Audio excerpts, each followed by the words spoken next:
How to save web page as shortcut in Firefox. Hi everyone, this is Kate and welcome back to another video.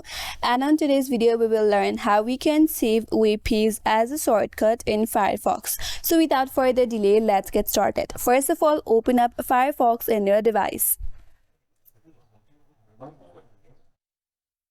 After that, search for your preferred web address that you want to create the shortcut for. For example, I will just continue with YouTube.